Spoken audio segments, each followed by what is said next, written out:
Kerala VC നടപ്പാക്കിയ suspension ഉത്തരവ് വകവയ്ക്കാത്തതുപോലെ ഔദ്യോഗിക വാഹനം ഉപയോഗിക്കരുതെന്ന ഉത്തരവും രജിസ്ട്രാർ KS അനിൽകുമാർ ചവറ്റുകോട്ടയിലിട്ടു.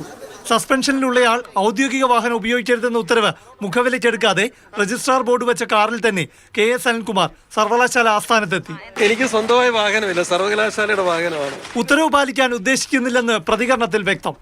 KS അനിൽകുമാറിന് സിൻഡിക്കേറ്റിലെ ഭൂരിപക്ഷമായ ഇടതംഗങ്ങളുടെ ശക്തമായ പിന്തുണയുണ്ട്. VCയുടെ ഉത്തരവുകളെല്ലാം ഇല്ലാത്ത അധികാരങ്ങളുടെ പ്രയോഗം മാത്രമെന്ന് സിൻഡിക്കേറ്റ്. ഇന്നലെയാണ് രജിസ്ട്രാറുടെ കാർ സർവകലാശാല ഗ്യാരേജിൽ ഒതുക്കിയ ശേഷം താക്കോൽ രജിസ്ട്രാറുടെ ചുമതലയുള്ള ഡോക്ടർ മിനി കാപ്പനെ ഏൽപ്പിക്കാൻ സെക്യൂരിറ്റി ഓഫീസർക്ക് VC ഡോക്ടർ മോഹനൻ കുന്നുമൽ ഉത്തരവ് നൽകിയത്. പക്ഷേ ഒന്നും സംഭവിച്ചില്ല. പതിവ് പോലെ KS അനിൽകുമാറിനെ വിളിക്കാൻ ഔദ്യോഗിക വാഹനം ശ്രീകാര്യത്തെ ഫ്ളാറ്റിൽ പോവുകയും ചെയ്തു. അദ്ദേഹം അതേ കാറിൽ തന്നെ സർവകലാശാലയിൽ വരികയും ചെയ്തു.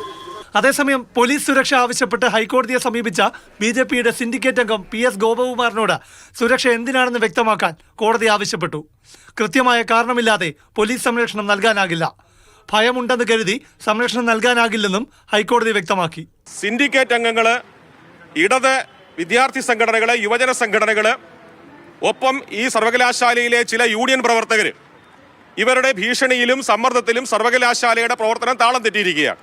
വൈസ് ചാൻസലർക്ക് കേരള സർവകലാശാലയിൽ വരാൻ സാഹചര്യമില്ലെന്നാണ് BJPയുടെ സിൻഡിക്കേറ്റ് അംഗങ്ങൾ ഹൈക്കോടതിയെ ധരിപ്പിക്കാൻ ശ്രമിക്കുന്നത്.